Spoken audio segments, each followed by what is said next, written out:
¿Cómo está usted? Gracias por sumarse a la ministra de Salud, Begoña Yarza. Gracias por estar con nosotros. Muchísimas gracias por invitarnos. Sí, no, nosotros felices porque hay mucha duda. Hemos estado conversando con el director de FONASA, Camilo Cid, también. Y oye, pero venga para acá, ministra, venga para acá. ¿Y más dónde cerca, está? estamos muy ¿Dónde alejados. está Ugarte? ¿El doctor Ugarte anda por ahí o no? Ah, Nos ahí saludamos, está, ahí está. saludamos. Venga para acá el doctor Ugarte también para que se suba en toda esta conversación. Porque claro, nosotros ¿Saliste, preguntamos doctor? desde la ignorancia, pero el Bien. doctor Ugarte nos puede ayudar. ¿Cómo está, doctor? Qué gusto saludarlo. Bien, bien. Gracias por estar acá. Póngase aquí también, ¿por qué no? Aquí. Ya, eso. Ya nos saludamos para que... Sí. Saludamos. Gracias por estar con nosotros. Estábamos conversando Está del muy interesante funcionamiento y esta todo, conversación. y claro, y aquí viene el cuestionamiento, pero no quiero saltarme. Tú estabas con una pregunta en particular y que podría responder también la ministra. No, sí, es que nosotros insistimos, sí, la noticia es buenísima, buena. ministra. Si nadie Partimos dice de esa lo base. contrario.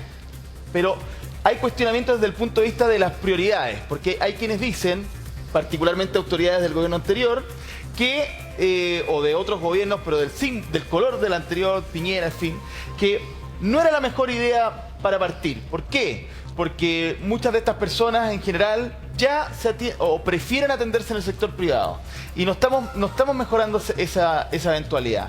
Estamos enfocándonos en los que todavía están solamente decidiendo por el sistema público. Entonces, como, no, si la mayoría para evitar la espera se va al sector privado y utiliza la modalidad de libre elección. Y lo que Entonces, dicen que el problema no es el pago, sino que el acceso claro, real a la atención. espera, que nos estamos atacando el principal problema. ¿Qué responde Ahora, usted?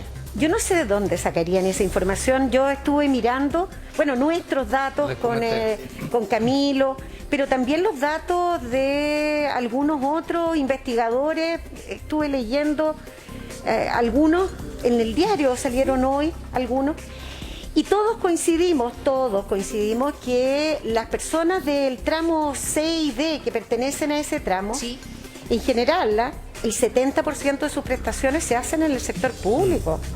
La gente va a urgencia en el sector público. Cuando tienes un problema de salud grave, ¿cierto? ¿Dónde va una persona que tiene el tramo C y D? Al sistema público.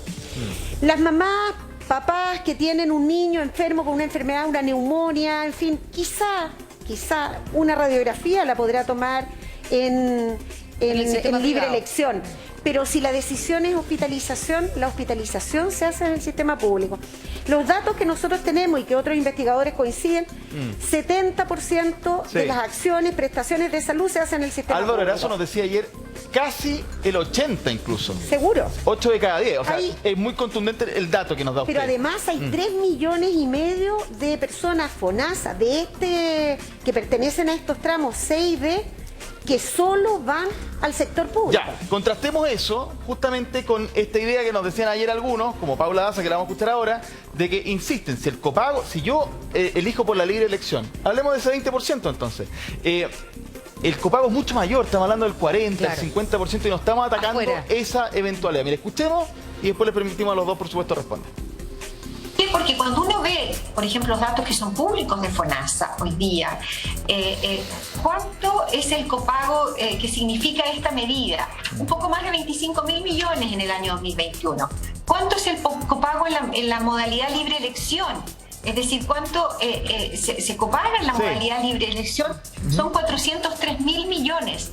O sea, las personas, ¿dónde están acudiendo para Claro. solucionar sus problemas? Sí. Están Ese es dato duro. Y ese- desembolsando de su bolsillo el sector privado. Claro. Si esta medida dijera, perfecto, para los hospitales públicos, pero además, para las personas que están en la modalidad de libre elección, le vamos a disminuir ese copago para solucionarle el problema que tiene, que es la atención el acceso a una atención. Probablemente eso sería y tendría una cobertura mucho mayor. Ya, pero ¿Sabe Paula. dónde está el problema del gasto de bolsillo de las personas? ¿Es aquí? No.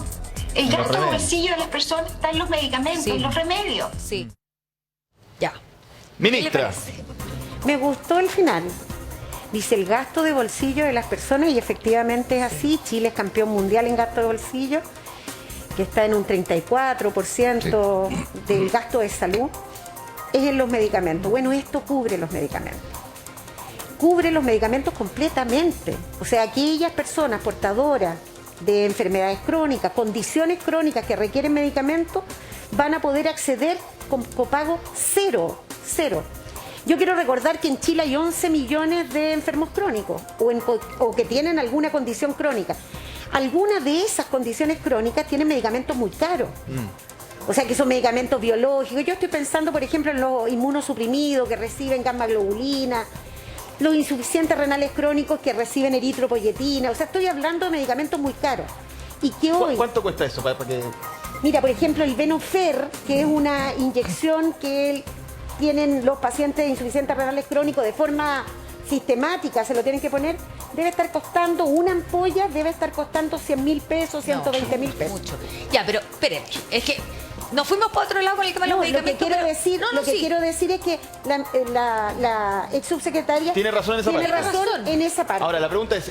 Pero espérate, es que a propósito que hablamos de eso, es que quiero hacerle la pregunta, porque ayer veíamos también un CESFAM que llegó personal de emergencia de bomberos porque resulta que habían tenido un problema eléctrico y se podía incendiar y la gente comenzó a evacuar. Con Chalí, ¿no? ¿O no? Parece ¿Recoleta? No. Sí, con Chalí. ¿Cuál fue el problema? Que Rodrigo Pérez, que está ahí, nuestro compañero en terreno, empieza a conversar con las personas y dice, no, y con los funcionarios, es que todos los días, porque el empalme no da, fíjese, entonces todos los días se nos cae la luz. Y la gente va a buscar el medicamento y el medicamento no está. Y van a pedir hora y la cuestión no está. Entonces, después conversábamos con personas que nos decían, si el problema es, nosotros agradecemos, una vez que entramos y pasamos la barrera, el sistema es bueno, pero el previo para atrás es un cacho, no funciona. Entonces, que llegue más gente van a tochar más. Y de repente los medicamentos no están. Entonces, mi pregunta, porque se acabaron, o porque llegan en 3 días más, entonces la gente está con esta bicicleta todo el tiempo. Entonces la pregunta es, la noticia es buena, pero la ejecución, ¿cómo va a ser para que eso realmente se acabe y la gente sienta que tiene una salud de calidad? No cuando ya lo están operando, pero ¿qué pasó los 2 años que esperaron? Mira, para poner un marco, ¿no? Es decir, el sistema sanitario efectivamente tiene esa falencia. O sea, el sistema sanitario chileno es fragmentado, eso quiere decir que está por pedacitos y del punto de vista del financiamiento está segmentado. Hay unos financian por acá, otro por allá, el gasto de bolsillo. O sea, tenemos un problema en el sistema sanitario. ¿Y qué es lo que dijo nuestro gobierno en el programa de gobierno? Tenemos que hacer reformas para ir modificando esas cosas. Entonces yo coincido que hay varios problemas que resolver. Lo que no coincido es que cuando uno quiere resolver uno, que es que es el copago de los pacientes, de las personas FONASA del tramo C y D, se invalide porque además hay otros problemas. Tenemos que irlos resolviendo uno a uno y en paralelo. Entonces yo digo, ¿por qué voy a invalidar un beneficio para el 70% de las prestaciones que tienen las personas que pertenecen al FONASA C y D? Claro. ¿Por qué voy a invalidar eso si yo tengo los testimonios de personas que han tenido que copagar 3,5 millones por una deuda? El director, sí. O sea que esos testimonios existen, es el 70% de las prestaciones de salud. Entonces, ¿es mezquina la crítica? Yo digo que compartiendo que tenemos que hacer más cosas, esta es suficientemente relevante, importante y da cuenta de un vector, que es decir, la salud no es un bien de consumo.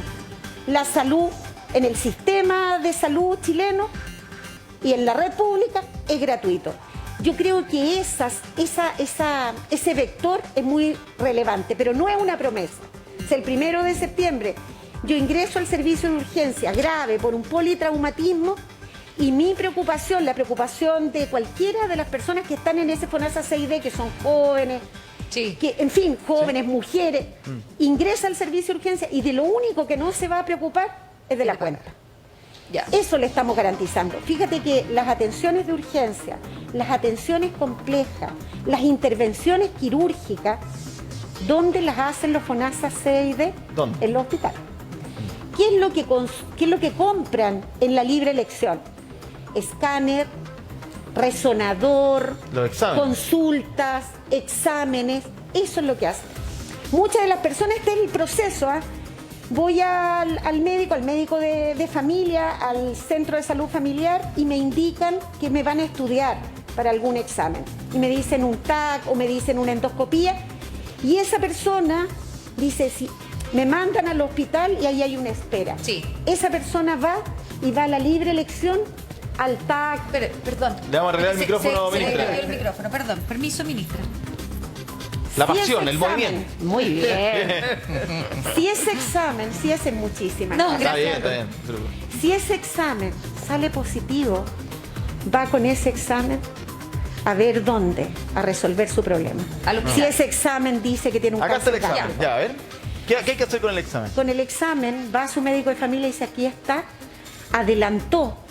Pero ¿dónde se va? Con urgencia al gastroenterólogo porque tiene un cáncer gástrico. Entonces, como en el sistema sanitario efectivamente nosotros priorizamos, entonces los cánceres, todos los problemas graves se priorizan.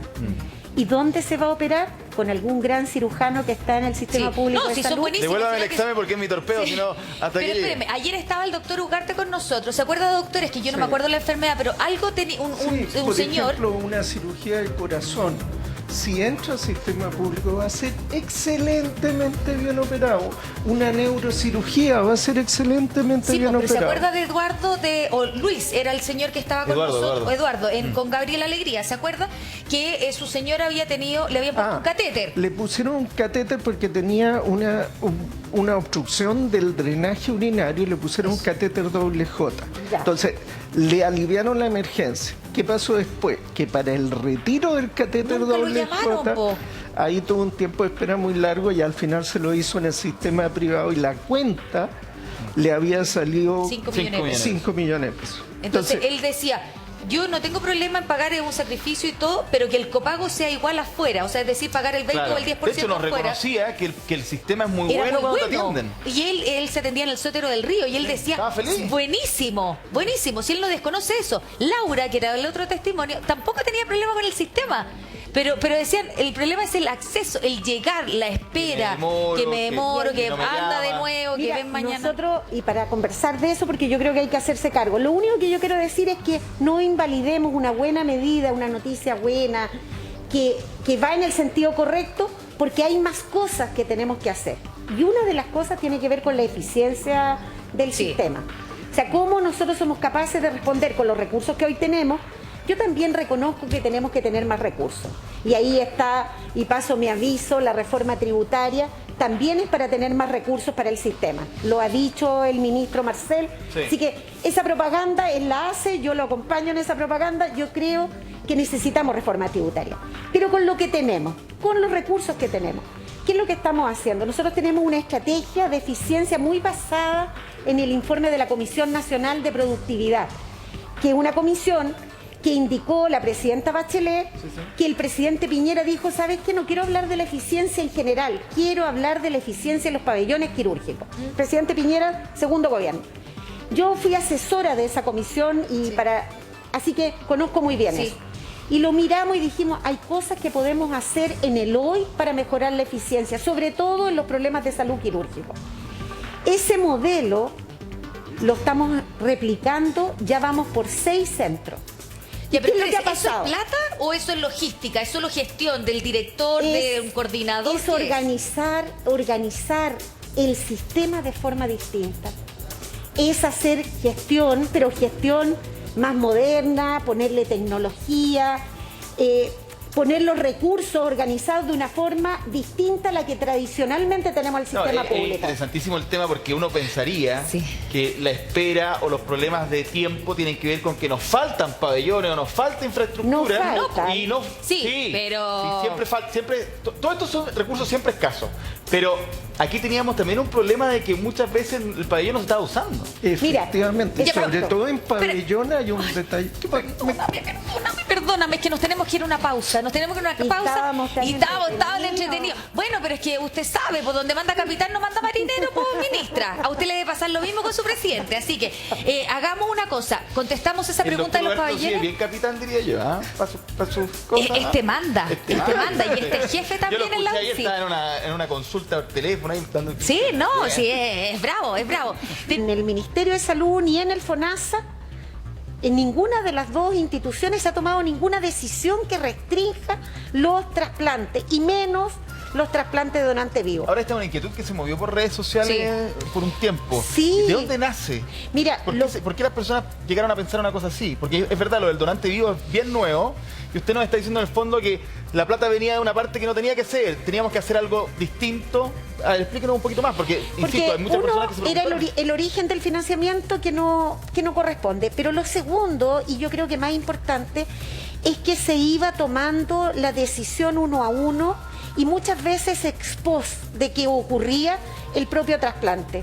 Y nosotros lo que queremos es institucionalizar, que vaya a la Comisión Nacional previamente, que se haga el análisis como todos los trasplantes, igual que todos los trasplantes. Hoy ya tenemos esa institucionalidad, pero jamás hemos dejado de financiar. Ahora, como yo también vi esas publicaciones, Sí. instruí al subsecretario de redes asistenciales que inicie una investigación sumaria, porque yo quiero conocer qué es lo que hizo que personas como las que aparecen en el reportaje pudiesen creer que el FONASA ni el Ministerio los iba a financiar. O sea, a mí me parece de una gravedad tremenda y por tanto... Porque desincentiva también a muchas personas. No, les quita la esperanza. Claro, Claro, efectivamente. pues, claro. No, y a los que quieran aportar también en esta realidad Pero por de supuesto. lo que significa donar un órgano. O sea, tenemos, este es un tema súper Ya, delicado. mira, pero yo- ministra, Sí. en ese mismo punto entonces, ¿de dónde se saca el recurso? Porque también hay que explicar claramente a las personas de dónde se va a sacar, porque parte de la lógica que estamos desvistiendo un santo para vestir a otro. No, en este caso lo que nosotros hicimos es volver al financiamiento tradicional de trasplante, que es una línea programática Del presupuesto. Incluso eso está en el presupuesto de hoy, pero para el presupuesto del próximo año ya también está pedido. Viste que estamos en la discusión presupuestaria. O sea, no solo para resolver problemas de hoy, sino que está pensado en resolver problemas del mañana. Lo que sí debo decir es que mejoramos la institucionalidad, porque no puede ser que sea tan, yo diría, de tan frágil institucionalidad, porque este es un problema de salud complejo, que hay que evaluar los riesgos, que tiene que ser la Comisión Nacional de Trasplante antes. Así que lo que quiero decirles es que quiero darle la tranquilidad a esas personas, pero a todas, en que este ministerio tiene una apuesta tremenda con respecto a los trasplantes. Creemos que es necesario, que hay que fortalecerlo, que hay que generar más estrategias para resolverlo. En ninguna parte está una decisión de cerrar esa puerta. Ya. ¿Quedó claro, creo yo? Sí. Avancemos, porque tenemos muchas preguntas, Sí. ministra, director. Un solo dato. Oiga, si quieren meter la cuchara, metanla por nomás. favor, siempre. Sí, está la jefa, pero uno también puede hablar. Oiga, ministra, mire, ustedes dicen aliviar el bolsillo de la clase media para que no haya más bingos por la salud.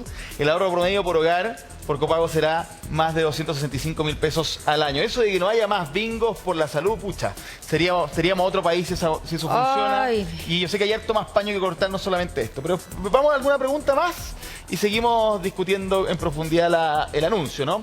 Soy Angélica, tengo 34 años, yo tengo FONASA C, pero me atiendo en el sistema privado, lo que veníamos conversando antes también con el director. ¿Me beneficiará en algo esta iniciativa? En el fondo, Angélica ha optado, entiendo, en el tiempo reciente, en el último tiempo, por el sistema privado. Entonces, director, para usted ahora, ¿por qué Angélica debería decir esta es una buena noticia? No, claro, la noticia está focalizada en la modalidad de atención institucional, en la red pública de salud, ¿sí? En este caso, Angélica obviamente ha optado por atenderse en el sector privado, ¿no?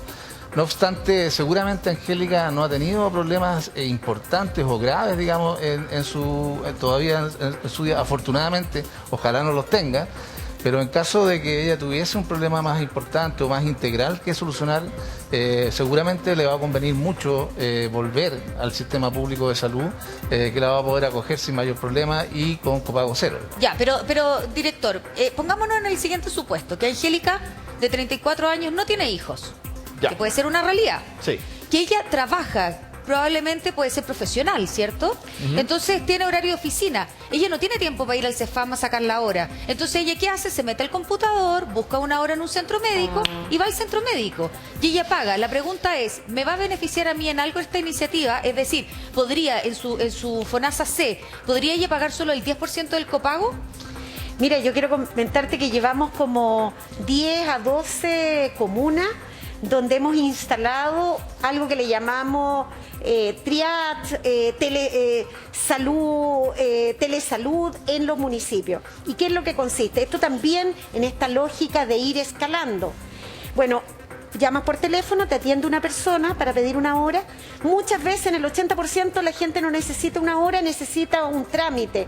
Necesita que le hagan la receta, una duda. Bueno, y esa persona te agenda y te agenda para lo que tú necesites. Tú crees que es con médico, pero mi problema es de salud sexual y reproductiva y eso lo puede resolver la matrona. Y entonces instalamos para que no más esto de ir a las 6 de la mañana.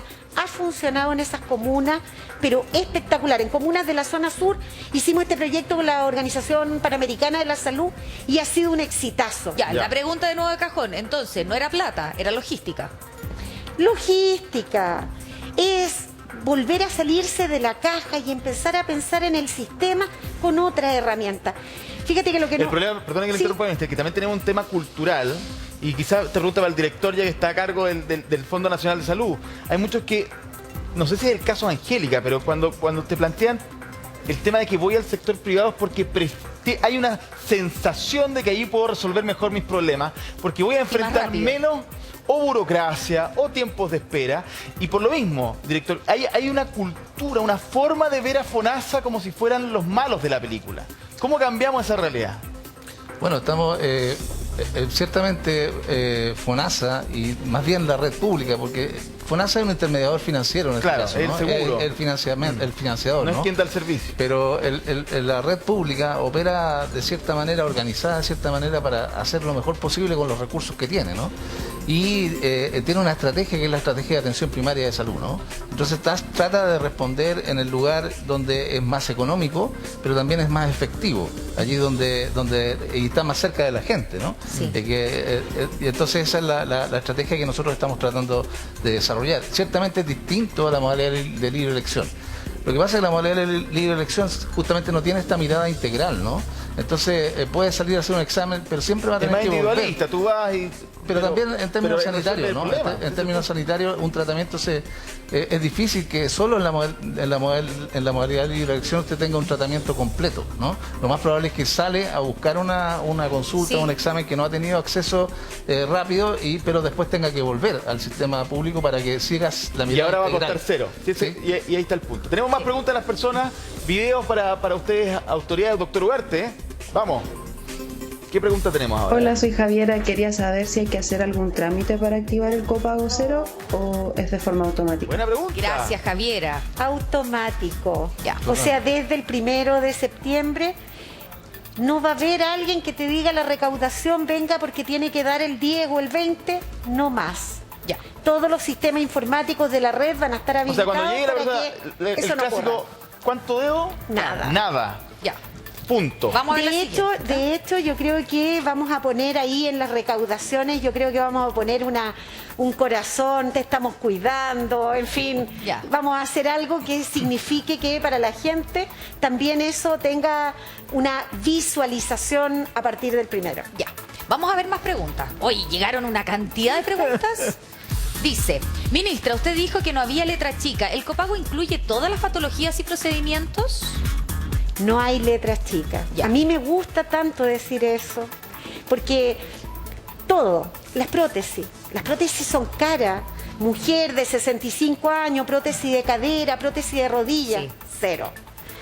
Medicamentos ya lo habíamos dicho. Procedimientos, todos.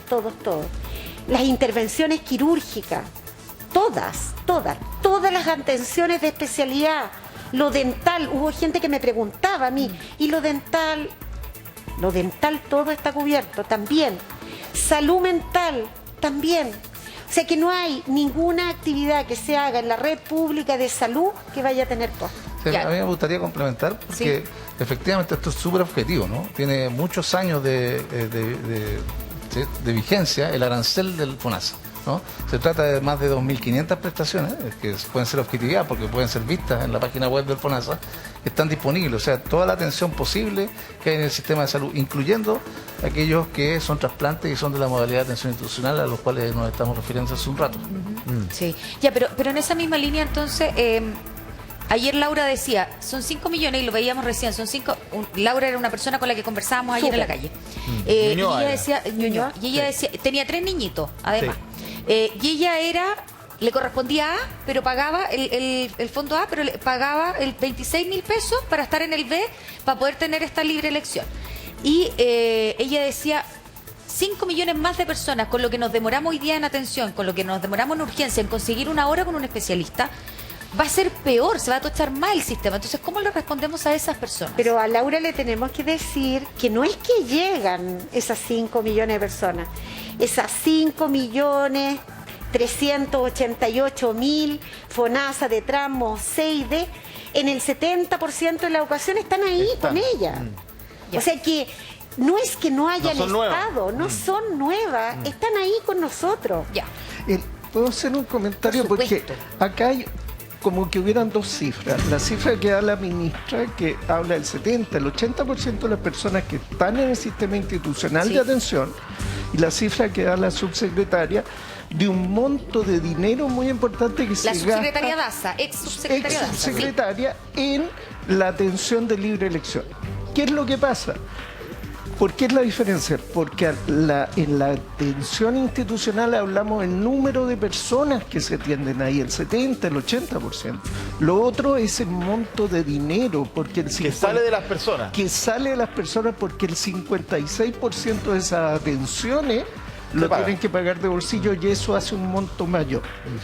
Pero si ven la medida, en el fondo, es lógico que en el momento que yo estoy enfermo, Francesco, en ese momento yo tengo que desembolsar de mi bolsillo, en el momento de mayor fragilidad.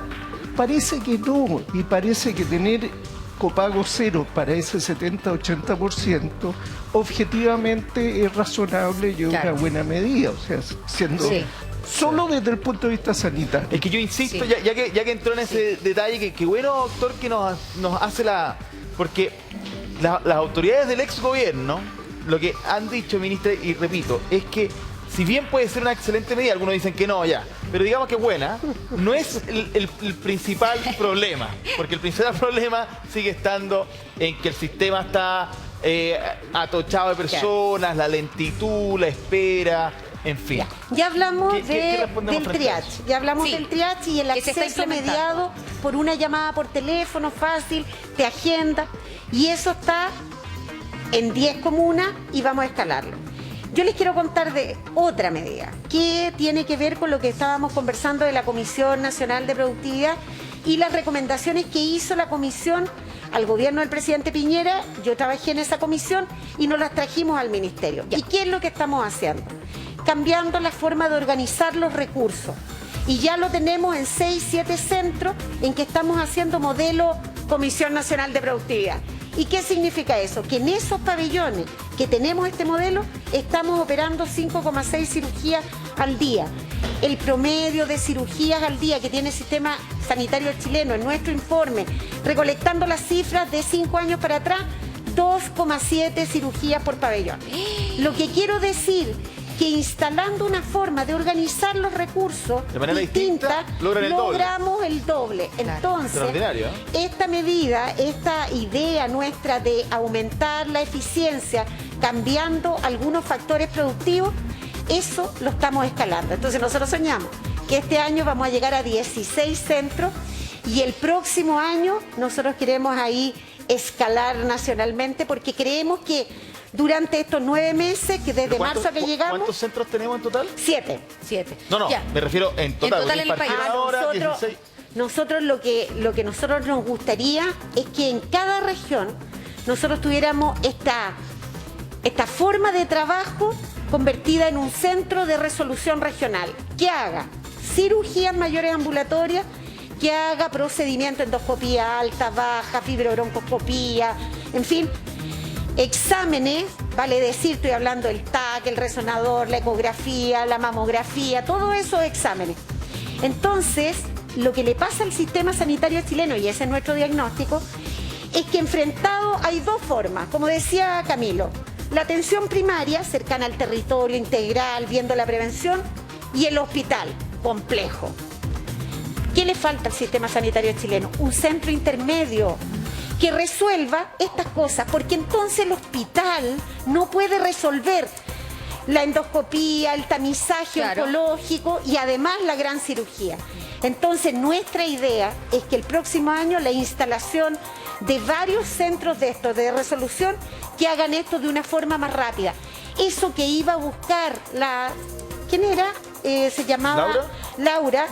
Que iba a buscar al sistema privado. Era Angélica. Angélica, que iba a buscar al sistema privado, nosotros creemos que lo tenemos que tener. Claro. Que tenemos que tener el escáner, la resonancia, la ecografía. ¿Cuánto cuesta eso? Mira, nosotros creemos que cada uno de estos centros, cada pabellón, si lo queremos hacer de 6 pabellones, hay una cierta dimensión de aquello. Lo que en inversión son alrededor como de 10.000 millones de pesos. Sí, para tener... Nosotros, el primer centro que estamos haciendo tiene 19 salas de procedimiento. 19, o sea, imagínense la cantidad de endoscopías. Yo no entiendo por qué es tan bueno 19, pero doctor Ugarte, ¿bueno 19? No, sí, porque yo no tengo idea. ¿Sí? ¿Por qué? ¿Por qué? ¿Qué le parece la idea a usted? No, la idea es buena. Ahora, es complementaria. No es lo único que hay que hacer, pero es complementario porque es importante tener centros que resuelvan rápido estos procedimientos que pueden generar demora. Entonces, generar centros especializados con un modelo de gestión donde entren los pacientes, puedan tener sus exámenes, su resolución rápida, ayuda. No basta. ¿Por qué? Porque todo el resto de la red tiene que agilizar su procedimiento y eso implica una reingeniería mayor, que implica dinero, sí implica dinero, pero no solo dinero, también gestión. Muy bien. Yo lo único que quiero decir que, mire, doctor Ugarte... Lléveselo para el ministerio. No, ¿sabe qué? No se lo llevo porque lo queremos acá. Muy bien. No. Pero yo lo que digo es que efectivamente nosotros dijimos APS universal, ¿sí? Porque es la gran puerta de entrada, sistema público, redes públicas, gratuidad, eficiencia con estos centros que agilicen y el aumento de la productividad del sector y la eficiencia y calidad del sector. Pero esta es de corto, los privados también, ¿no? Esta es de corto, ahora voy. Esta es de corto plazo. Esta es de mediano plazo. Y nosotros en nuestra mirada queremos estar integrados con las clínicas privadas. Hemos conversado varias veces con ellos. Que te pregunto, ¿y quienes dicen que ustedes lo que pretenden es alejar a los privados? No, fíjate que con la Fundación López Pérez tenemos varias conversaciones. Ellos quieren ser el piloto. Ya nos vinieron y dijeron nosotros queremos ser los primeros que ingresamos al sistema, ¿cierto? Como parte de los prestadores. Y así que estamos haciendo el diseño para que ellos sean los primeros el próximo año de integrarse a la red como un centro más de la red pública. Ayer conversábamos con Álvaro Erazo también, hoy conversamos con hartas personas, con Álvaro Erazo, y Álvaro decía, un tema, el doctor Erazo, que fue ministro, que fue también director, y él decía, lo que falta también, que es inmediato y que se debiese hacer, es tener especialistas en los CEFAM, en los centros, en los más cercanos, a la primera instancia que van las personas, porque eso también descongestiona el hospital. O sea, hay consultas que se podrían resolver muy fácilmente con especialistas allí. ¿Eso es viable? Yo con Álvaro no voy a tener un sí y un no, lo digo en broma. Lo único que a mí me gusta es que en vez de tener el especialista ahí, yo digo, ¿por qué el especialista no hace teleasistencia?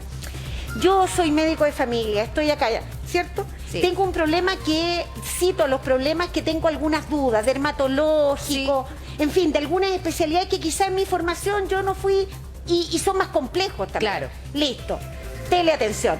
Y me conecto con el especialista que tiene horas para atendernos a la atención primaria. Y entonces no solo resuelvo un caso, sino que dejo instalada la competencia en ese médico que está ahí. O sea, esa posibilidad es mucho mejor, porque empiezo a tener a un médico de familia o un médico general en el centro de salud familiar que va también en un proceso de aprendizaje. Mire, estas son las lesiones, yo le dejé esto, ¿qué le parece, doctor? Mira, bien, hazle esto. Cada vez que veas estas lesiones tienes que hacer, listo. Patrimonio también para el doctor, se soluciona el problema de la persona.